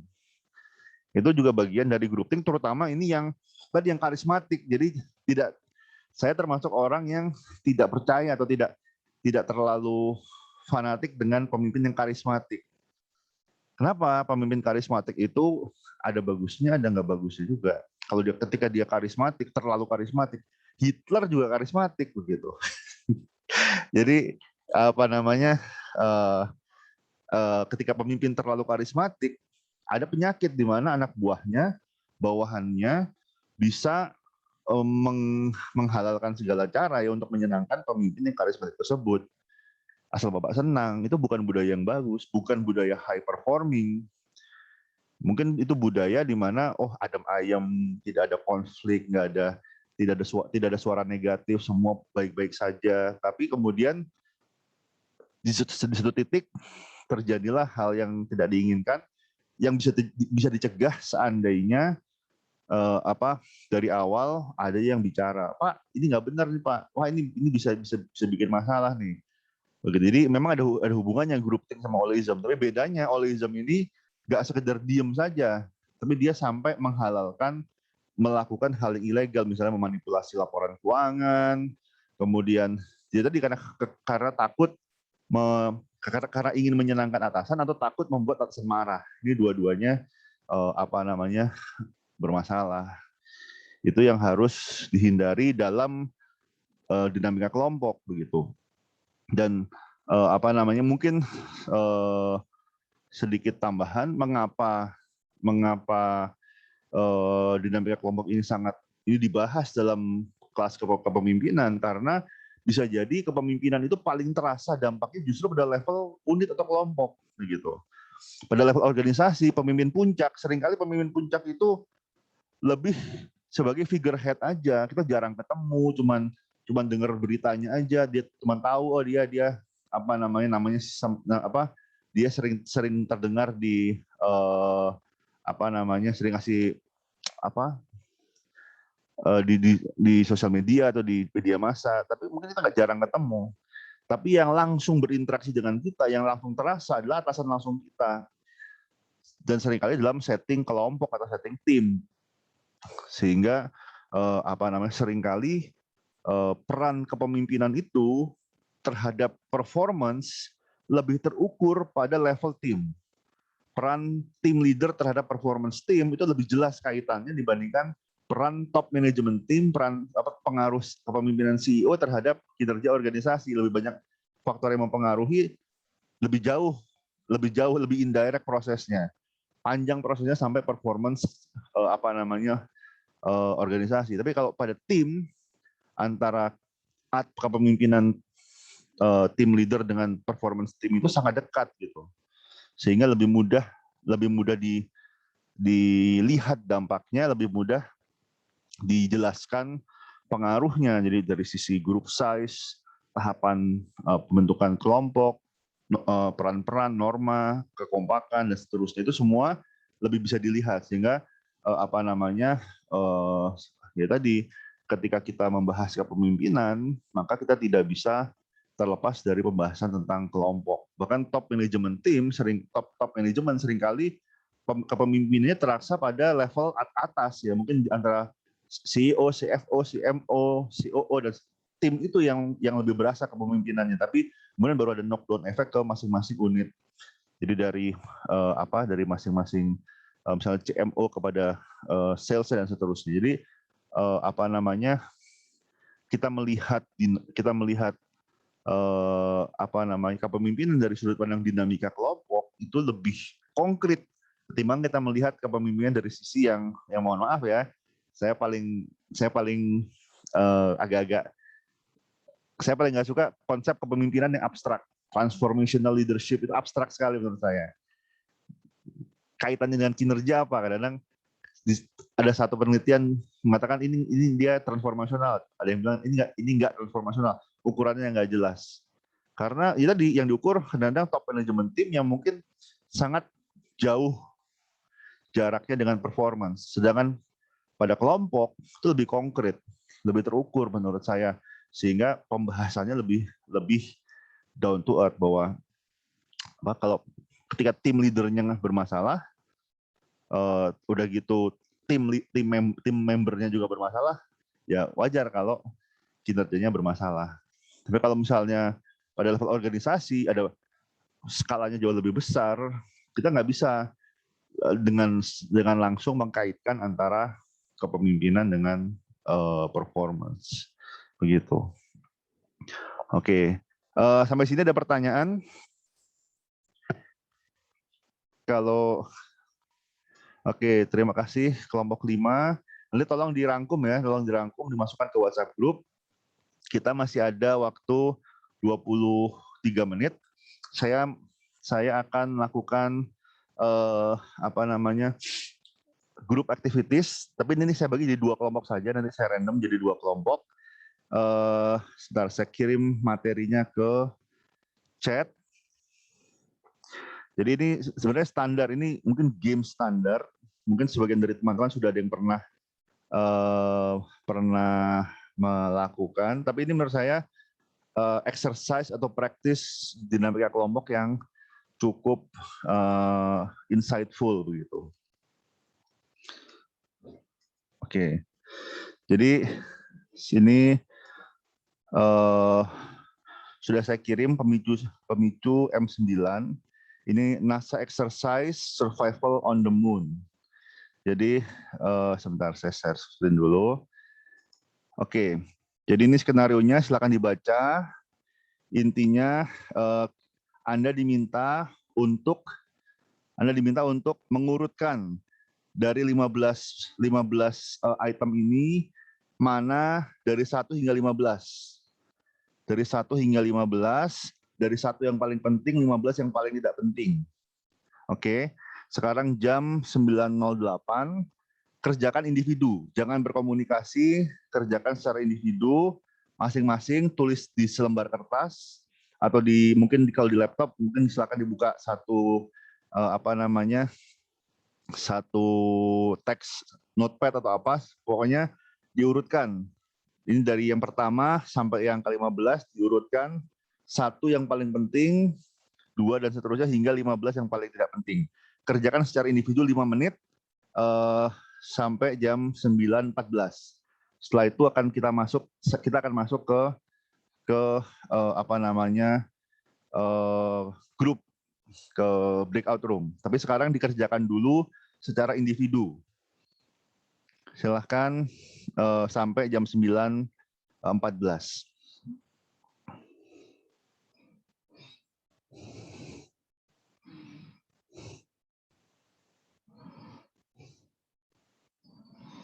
Kerjakan individu, tuliskan di selembar kertas atau di notepad. Kalau udah disimpan dulu.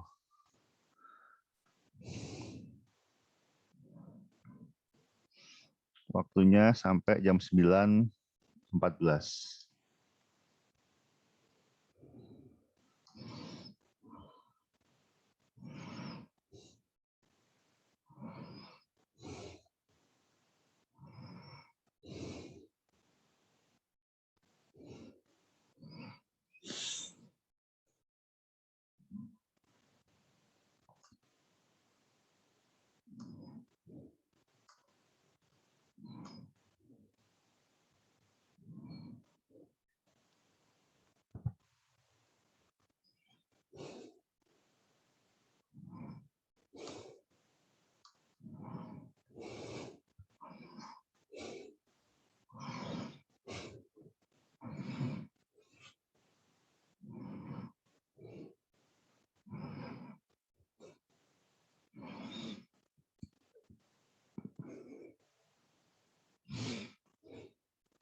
Jangan googling ya, cukup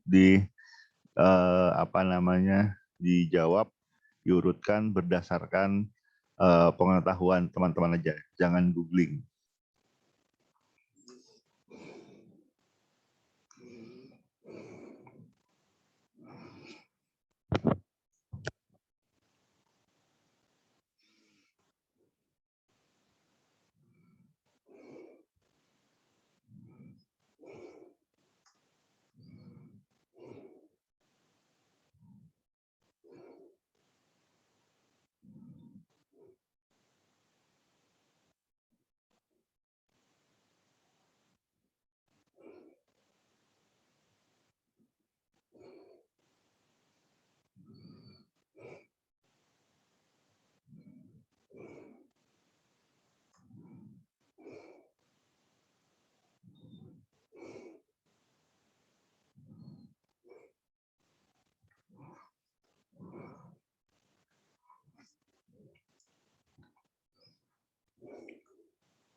Oke, waktu habis.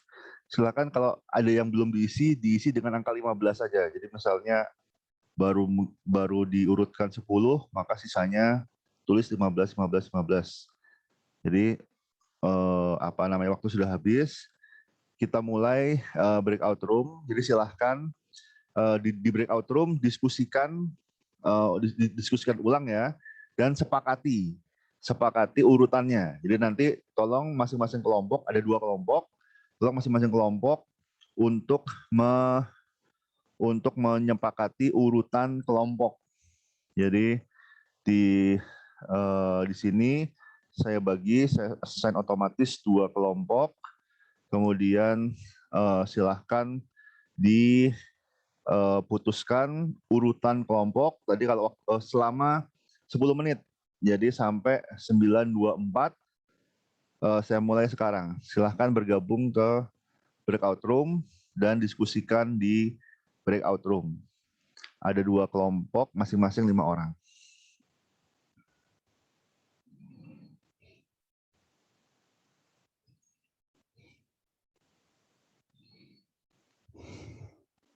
Silakan bergabung ke breakout room. Ma'ruf dan Revita.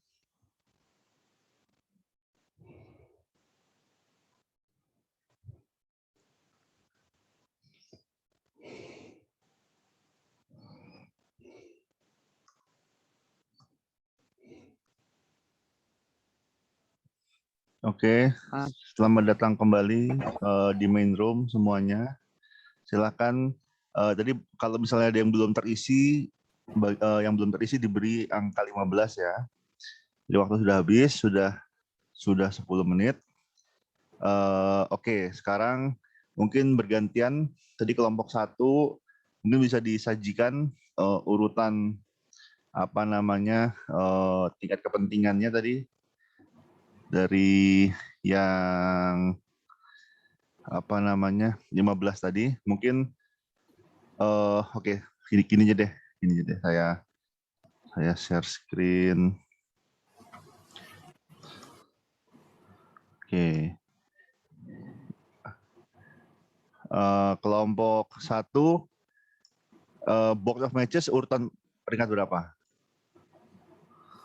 Kelompok 1. Satu yang mana, Pak? Kelompok 1 yang kan ada dua breakout room. Kelompok 1 dan kelompok 2, atau gini deh. Tadi Nomor 1 isinya siapa maksud saya, Pak? Oke. Saya cek dulu breakout room. Kelompok 1 Alda dan kawan-kawan.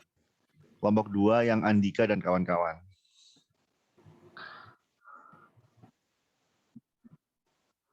Oke. Nanti kita ada di Google Docs. Mungkin Bang Gulo bisa izin share screen, Bang. Ya, silakan Bang Gulo untuk box of match.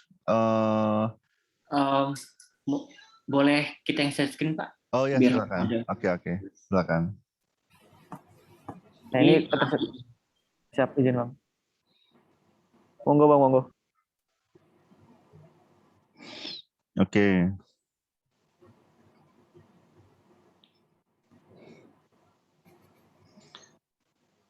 Yang 11 jawaban pribadi, jangan dihapus kalau gitu. Yang di sebelah kiri ini punya saya pribadi, Pak. Iya, jangan dihapus. Yang udah di bold ini. Udah ada kopiannya belum? Oh.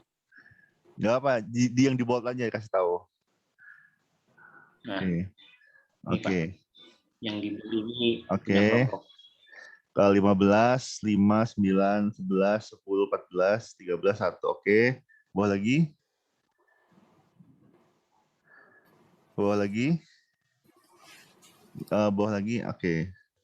Oke. Ini kelompok 1 ya. Disimpan dulu. Kemudian kelompok 2 silahkan. Bisa di-share screen. Baik, Pak. Oke.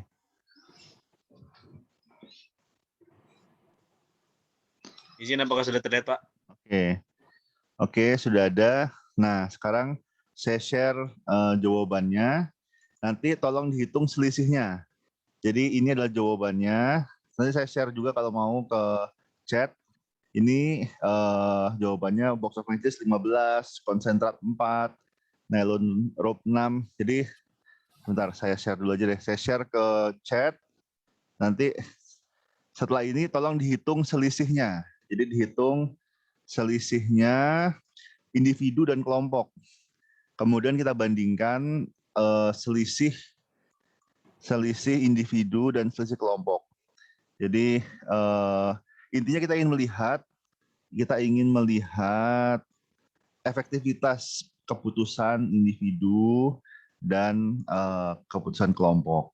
Dan apakah ada yang disebut dengan group shift, di mana mungkin keputusan individu lebih tinggi nilainya dibandingkan keputusan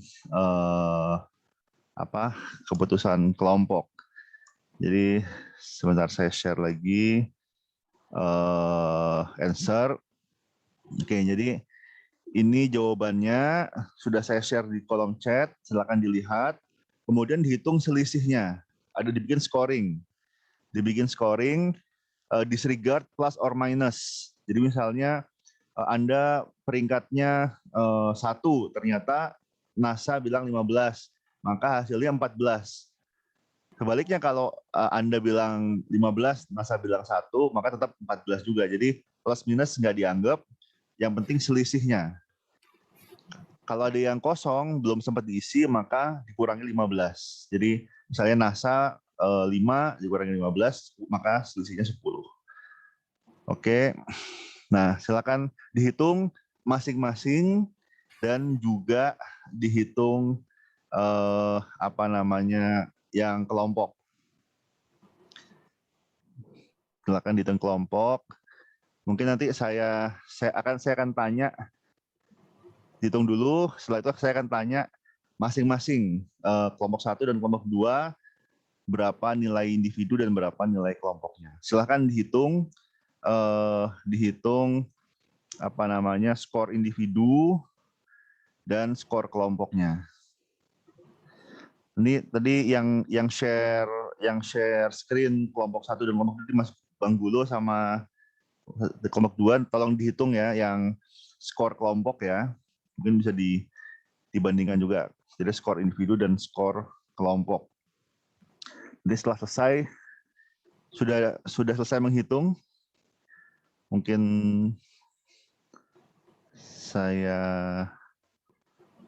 oke.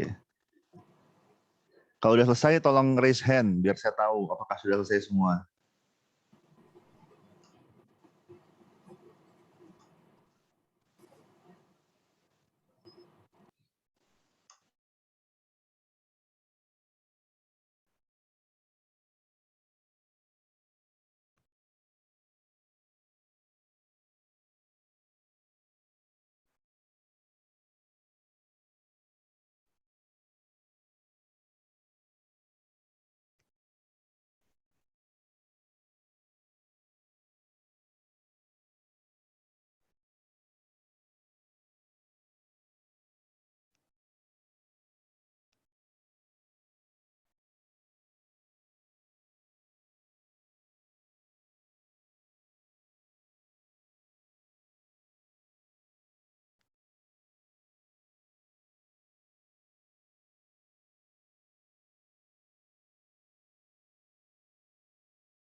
Apakah sudah selesai? Tolong yang sudah selesai raise hand biar saya tahu kalau sudah selesai menghitung.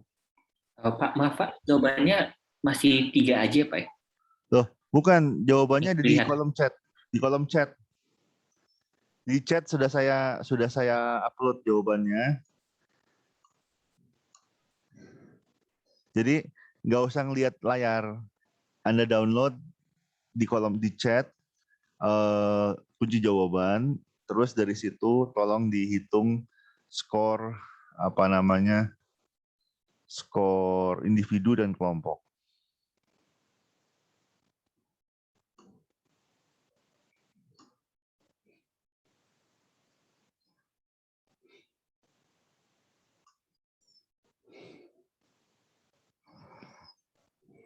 Pak izin kelompok 2 udah Pak ini. Oke, kelompok 2 sudah. Sudah semua atau Anda saja yang sudah selesai? Kok yang baru Anda yang raise hand? Saya yang itu kelompok share screen tadi sih Pak. Oke. Jadi Anda grup skor kelompok sudah dihitung ya. Tolong individu juga menghitung masing-masing. Saya akan tanyakan satu persatu skornya, kemudian baru saya tanyakan skor kelompok.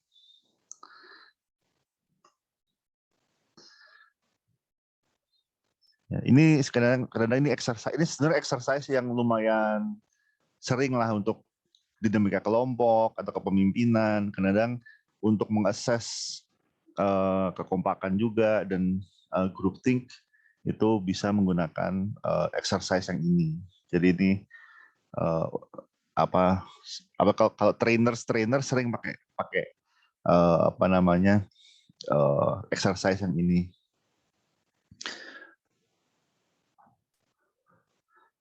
Oke, kayaknya sudah selesai ya. Sepertinya sudah selesai kelompok 2, kelompok 1 kok belum ada yang raise hand? Oke, kalau itu kelompok 2 dulu deh. Mungkin saya tanyakan Mas Andika terakhir, yang Latifah dulu. Latifah, Anda nilainya berapa? Ya, total semua itu kan ya Pak. Ya. Kalau total semuanya saya 42 Pak. 42, oke. 42, average, nggak ada masalah. Mungkin Revita? Saya 74, Pak. Wah, luar biasa nih. 74. Korban jiwa ini. Oke, nggak apa-apa. Nazira? 30 Pak. 30, wah bagus. Termasuk bagus nih, berbakat jadi astronot mungkin.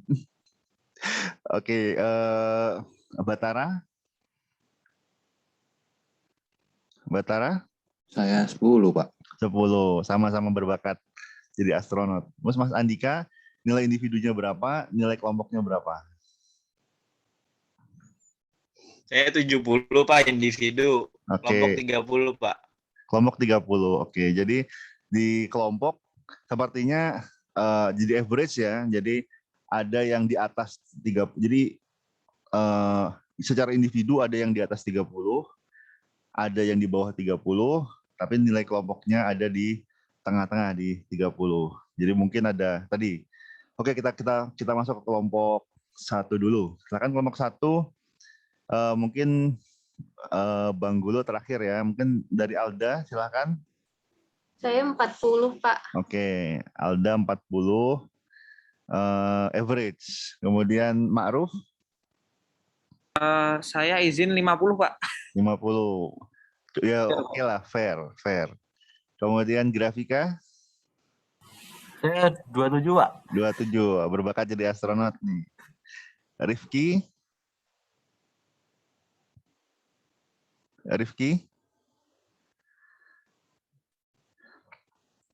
Halo? Wah, sudah ini apa? Masih hitung Pak sebentar. 3 Pak. Oke, nggak apa-apa. Oke, Mas Gulo deh kalau gitu, Bang Gulo. Gimana? Iya, Pak. Ini dulu, individu Saya dulu. 34, Pak. 34, oke ya. 34 masuknya average. Gimana, Pak? Enggak, 34 masuknya average. Tunggu, kelompoknya tunggu dulu. Kita tunggu Rifki dulu.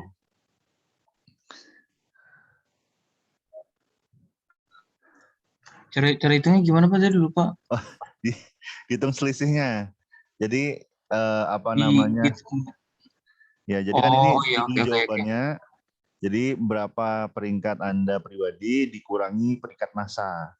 Terus selisihnya plus minus di absolut dijumlahkan. Yang individu dikurangi massa ya Pak? Iya.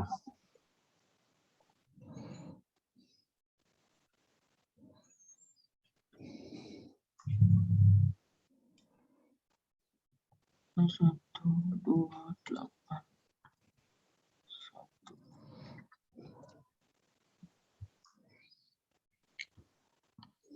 37 Pak individunya Pak. Oke, 37. Jadi 37 itu masuknya average. Oke, terus silakan Bang Gulo, berapa rata-rata kelompok? Untuk kelompoknya 30, Pak. 30. Jadi average juga ya. Oke, jadi tapi tadi ada yang berbakat jadi astronot sepertinya ya. Jadi apa namanya? Tadi ada yang di atas, ada yang di bawah, tapi biasanya nilai kelompoknya ada di tengah-tengah. Itu apa namanya? Mungkin saya bahas ya. Jadi seringkali grup decision itu apa namanya berada di tengah-tengah. Ya ada yang mungkin sebenarnya secara individu dia di atas. Jadi mungkin kualitas keputusannya lebih tinggi. Jadi yang skornya di atas rata-rata, dia yang beberapa orang yang berbakat jadi astronot, mungkin kalau misalnya mereka lebih insist terhadap jawaban mereka, nilai kelompok akan naik begitu. Sedangkan tetapi karena ya proses dinamika kelompok ya, diantaranya tentang waktu, keterbatasan waktu. Kalau tadi waktunya saya kurangi lagi, nggak 10 menit tapi 5 menit, maka mungkin prosesnya akan lebih buru-buru lagi, mungkin akan lebih turun lagi skornya. Tapi mungkin karena saya kasih 10 menit, cukup ada cukup diskusi dan seterusnya, sehingga skornya lebih di tengah-tengah gitu. Ada yang di atas, ada yang di bawah, jadi tapi tidak condong ke salah satu. Jadi dua-duanya nilainya 30. 30 itu masuk good bahkan. Jadi tapi ada yang lebih bagus, ada yang lebih rendah. Jadi seperti itu. Jadi intinya adalah dalam pengambilan keputusan kelompok itu ada yang disebut dengan group shift, di mana bisa jadi ada individu yang memiliki keputusan lebih baik, tapi karena ini adalah keputusan kelompok, seringkali harus mengakomodasi sudut pandang kelompok, sehingga bisa jadi keputusannya tidak optimal. Jadi ada yang excellent, tapi mungkin karena ini grup decision, jadi mungkin jadi good, turun selevel, tapi masih turun. Kemudian yang kedua, dalam situasi emergency dan dalam situasi yang waktu terbatas, mungkin nggak cukup waktu untuk diskusi gitu. Dan kalaupun dipaksa diskusi, malah bisa jadi hasilnya tidak optimal sih. Jadi mungkin ada yang tidak berbakat jadi astronot, kemudian tapi suaranya paling vokal, sehingga bisa jadi menggeser decision ke arah bawah begitu. Sedangkan yang mungkin decision-nya lebih tinggi nilainya, tapi nggak terlalu insist sehingga tidak bisa menarik ke atas. Itu mungkin sedikit exercise yang terkait dengan dinamika kelompok. Intinya, saya mau tanya, tadi dari diskusi kelompok grup 1 dan grup 2, muncul leader nggak? Muncul ada yang memimpin diskusi nggak? Jadi Mas Gulo dan Mas Andika ini apakah leader ataukah hanya notulen? Saya Fasilitator. Diktator. Oke, jadi tadi juga yang mungkin berbeda adalah ketika seandainya tadi saya assign grup leader, mungkin nilai grup leader itu akan lebih berpengaruh. Jadi misalnya grup leadernya skornya tinggi, maka akan ketarik ke tinggi. Kalau grup leadernya skornya rendah, akan ketarik ke rendah. Jadi sengaja tadi saya tidak mengassign leader, sehingga akhirnya mungkin nilainya jadi ke tengah-tengah. Ini Mas Ma'ruf ada yang mau ditanyakan? Silakan. Atau belum diturunkan tadi? Iya Pak, belum diturunkan Pak. Oke, nggak apa-apa. Oke, jadi intinya mungkin itu sekilas itu semacam games ya. Tapi moga-moga dari games ini teman-teman bisa memahami tentang dinamika kelompok dan bagaimana kepemimpinan dalam kelompok itu bisa mempengaruhi kinerja begitu. Jadi dengan ada atau tidak adanya kepemimpinan dalam sebuah kelompok bisa mempengaruhi outcome dari decision. Mungkin itu dari saya, sudah jam 9.43. Ada pertanyaan terakhir sebelum saya tutup, silakan. Satu pertanyaan kalau ada yang mau bertanya. Oke, kalau nggak ada, ya terima kasih banyak. Yang absen silakan tuliskan. Ini sudah absen semua sepertinya. Oke, terima kasih banyak. Sampai jumpa minggu depan. Oh ya, saya baru ingat untuk kelompok selanjutnya kelompok berapa? Kelompok selanjutnya kelompok berapa?